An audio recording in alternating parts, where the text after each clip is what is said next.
Hello friend, good morning, welcome back to our new blog. আশা করি তোমরা সবাই খুব ভালো আছো, আমিও ভালো আছি। আজকে তো শনিবার, আজকে আমার তাড়াতাড়ি কাজকর্ম করতে হবে। আমার সব রান্নাবাড়ি হয়ে গেছে, শুধু এখন আমি ভাতটা করবো। এখন কটা বাজে জানো? 11:30 বাজে এখন এসে, তাই জন্য তোমাদের কাছে এত দেরি করে। এখন শুধু ভাতটা করব, আর কিছু কাঁচা আর আছে, ওগুলো কেচে দেবো। সকালবেলা এতগুলো কেচেছি, এ দেখো, কেচে সব ধুয়ে দিয়েছি, সব শুকিয়ে গেছে। এখন আবার কিছুটা আছে, সময় পাইনি তো, সকালবেলা রান্নাবান্না ছিল। এখন ওগুলোকে সব কেচে দিই। কেচে ছেলের পড়া আছে 4টে থেকে, ওই যে তাড়াতাড়ি কাজকর্ম করে নিচ্ছি। এখন শুধু ভাতটা বসাবো, ভাতটা বসালে হয়ে যাবে। ইয়ে করেছি, ওই যে কী বলে ওটাকে, আলু পটলের তরকারি করেছি, উচ্ছে আলু ভাজা করেছি, আর আমড়া দিয়ে টক ডাল করেছি। এই করেছি। আজকে শনিবার তো তাড়াতাড়ি কোনো রকমের রান্নাটা করেছি। আজকে আর অন্য কিছু করিনি। কালকের কিছুটা রান্না ছিল, বড়া টড়া করেছিলাম, ওই রান্না ছিল। আর অন্য কিছু করবো না। ছেলেকে একটা ডাল ছিল তো, আলু পটলের তরকারি মরকারি কিচ্ছু খাবে না, ওকে ডিম ভেজে দেবো, ওই দিয়ে ওর খাওয়া হয়ে যাবে। ঠিক আছে, যে এই রান্না, কালকে রোববার, কালকে যা রান্না করা করবো। আর যে কোনো রকমে এই রান্না করেছি। এখন খালি ভাতটা বসায়, আগে কেচে দিই, চালটা ভিজিয়ে দিই, আগে কেচে দিই, কেচে আগে মেলে দিই, তাহলে সব শুকিয়ে যাবে। তারপরে ভাতটা বসাবো, হয়ে যাবে। শুধু ভাতটা করবো তো, আর ছেলের জন্য ডিম ভাজবো, ব্যাস, আর কিছু করতে হবে না। এই হয়েছে ব্যাপার। ছেলে তো পড়ছে আমার, ছেলে পড়াশোনা করছে। ও 4টে থেকে পড়া আছে, ব্যাস, তাড়াতাড়ি ওই জন্য করছি। জল চলেও এসেছে, ঠিক আছে, দেখতে থাকো।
আকাশ কিন্তু কালো করে এসছে।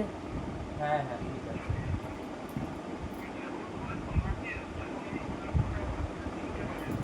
হ্যাঁ হ্যাঁ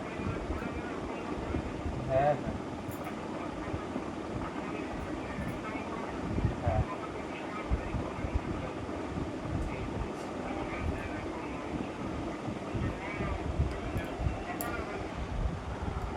শুভ দুপুর বন্ধুরা। এই দেখো আমাদের খাওয়া দাওয়া কমপ্লিট হয়ে গেছে, আবার স্নান টান করেছি ভালো মতন। উফ, পাচ্ছি না যে কী রোদ কী গরম। জামা কাপড় সব এই দেখো তুলে নিয়ে এসেছে, সব শুকিয়ে গেছে।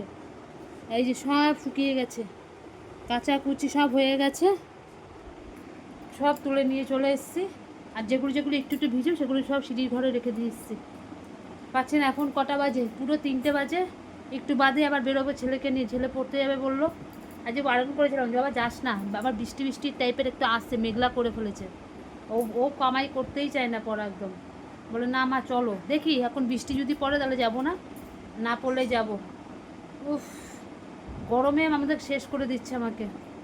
ঠিক আছে, এই খেয়ে দিয়ে এই সবে উঠলাম, এই সবে খেয়ে দিয়ে বাসন টাসন ধুয়ে এই সবে উঠলাম। উফ, ছেলে একটু শুয়ে রয়েছে, যে এবার ওঠ, উঠে জামা প্যান্ট পর, কিছু করার নেই, যখন যাবি যখন তাহলে তাড়াতাড়ি কর। ঠিক আছে বাবা, কি অবস্থা, পাগলের মতন লাগছে আমাকে। দেখতে থাকো। এই দেখো রেডি হয়ে গেছি, তখন থেকে বলছি রেডি হ রেডি হ। বন্ধুর সাথে কথা বলছে, আজকে একটা বন্ধুর জন্মদিন, ও তো যেতে পারবে না, তো পড়া আছে। আমি যে রেডি হ, ও রেডি, কথা হাসতে হাসতে পাগল হয়ে যাচ্ছে। কে ফোন করছে আবার কে জানে। ঠিক আছে, আমরা বেরিয়ে পড়ি ছেলেকে নিয়ে। এখন 4:45 বাজতে চললো। আর মান্থলি শেষ হয়ে গেছে, এখন আবার গিয়ে টিকিট কাটতে হবে। আজকেই মান্থলি শেষ হয়েছে, আজকে না কালকে শেষ হয়ে গেছে। এখন গিয়ে যাই, গিয়ে টিকিট কাটবো, তারপরে যাচ্ছি, পরে কথা হচ্ছে। এই দেখো ছেলেকে নিয়ে বেরিয়ে পড়লাম এই দুপুরবেলা। এখন বাজে কটা যেন, 3:10-15 হবে। রাস্তার একটা লোক নেই, আমি আর আমার ছেলে চলে যাচ্ছি। মানে একটা লোক নেই, মানে একটা লোক নেই, তার মধ্যে রোদ। রোদ কাকে বলে? রোদ যেমন তেমন গরম। মানে ইচ্ছে হচ্ছে না যে যাই, কিন্তু কি করব, ছেলেটার পড়াটা ক্ষতি হয়ে যাবে এই আমার একটুখানি ইয়ের জন্য, কষ্টের জন্য। যে না থাক, যাই গিয়ে। প্রথমে বলেছিল যাবে না, পরে বলছে না মা যাই গিয়ে। আমি তো তাহলে চল, কিচ্ছু তো করার নেই। সপ্তাহে তো এই শনিবারটাই দুপুরবেলা পড়া, মানে এই 4টে থেকে পড়া, একটু আগে যেতে হয়। ভীষণ রোদ, ভীষণ রোদ, মানে ছাতা ছাড়া উপায় নেই যাওয়ার মতন, এতটাই রোদ বাইরে। তাই ছেলেকে নিয়ে, ছেলেরও কষ্ট হচ্ছে, আমার থেকে তো বেশি ছেলের কষ্ট হচ্ছে, কি করা যাবে। শুভ সন্ধ্যা বন্ধুরা, আমি ছেলেকে দিয়ে তো চলেই এসেছি, আর যাইনি। ওর বাবা গিয়ে, মানে ওর বাবা কাজ থেকে আসছে, আসার পথে ছেলেকে নিয়ে একেবারে চলে আসবো। ওই উত্তরপাড়া হয়েই তো আসতে হয়। ওখানে নামলো, আমাকে ফোন করলো, বলে আমি এই দাঁড়ালাম, এখনও ছেলে আসেনি, একেবারে ছেলেকে নিয়ে চলে আসবো। বললো, আমাকে বললো তোমাকে আসতে হবে না গরমের মধ্যে, আমি একবারে নিয়ে চলে যাবো। এতক্ষণ একটুখানি শুয়েছিলাম, একদম শরীর চলছে না আমার। এখন যাই, গিয়ে ঠাকুরের সন্ধ্যাবাতিটা দিয়ে দিই, সন্ধ্যাবাতি দিয়ে এবার জামা কাপড় সব গুছাবো। তখন তো গুছাইনি, সব এনে এদেরকে রেখে দিয়েছিলাম, আর ইচ্ছাই করছে না। কী যে গরম, কী যে গরম, মানে কি বলবো। ঠিক আছে, উফ, ঘামছি রীতিমতন ঘামছি, জামা টামা সব ভিজে যাচ্ছে, সব ভিজে যাচ্ছে জামা। ঠাকুরের সন্ধ্যাবাতিটা আগে দিয়ে নিই, দিয়ে তারপরে আসছি, দেখতে থাকো। তো চলে আসো। হ্যাঁ, এই ছেলে পড়া থেকে চলে এসছে অনেকক্ষণ আগে, এতক্ষণ আমরা একটু কথাবার্তা বলছিলাম। এই ছেলের ভাত খাওয়া হয়ে গেল, ছেলের খাওয়া হয়ে গেছে, আমি কিছু খাবো না। আমি সন্ধ্যাবেলা একটুখানি এই চপ টপ খেয়েছি, আমার পেট ভরে গেছে। আমি খাবো না, আমার বড় আমাকে জোর করে খাওয়াবে বলছে, বলে না তোমাকে খেতেই হবে। আমি বলছি আমি খাবো না, পুরো পেট ভরে গেছে। বলো কি করে খাই, পুরো পেট আমার ভরে গেছে, আমি আর এখন আর খাওয়ার কোনো ইচ্ছেই নেই, খাওয়ার কোনো ইচ্ছা নেই। ঠিক আছে, আমি ভাতটা দিয়ে আসি, তারপরে সে কথা বলছি। চলো, নিতে পারছি না, অসম্ভব আমার গরম লাগছে। কে বললো? রাহুল একটা এসি কিনলে 100 বছর পর, তো এই কি বলে যেরকম 30 স্টার 35,000 টাকা। তুমি কোথায় 3 স্টার আর কোথায় 5 স্টার? তোমার কি সেই বুদ্ধিটুকু নেই? 2-3,000 টাকা বেশি 38 হবে।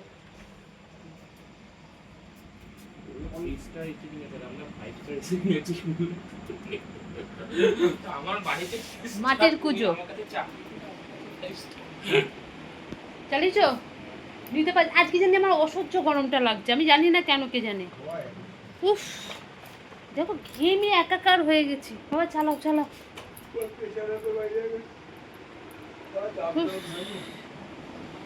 আমাদের খাওয়া দাওয়াই কমপ্লিট হলো, মানে খেতে বসি তো নেই, মানে যুদ্ধ করতে বসেছি, ঘেমে একাকার। আমার ছেলে পাখা চলছে, তার মধ্যেও ঘামছে, তার মধ্যে এত ঘাম। এগুলো এখানে কেন?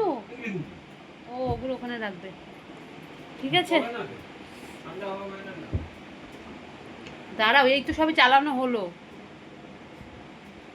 ঠিক আছে, আজকের মতো ভিডিওটা এখানে রাখছি, মানে শেষ করছি। কালকে আবার আসবো নতুন একটা ভিডিওর সাথে। আর আমার ভিডিও যদি তোমাদের ভালো লাগে, লাইক করো, শেয়ার করো আর কমেন্ট করো, চ্যানেলটিকে সাবস্ক্রাইব করে দিও। আজকের মতো টাটা, সবাই ভালো থেকো, সুস্থ থেকো, গুড নাইট।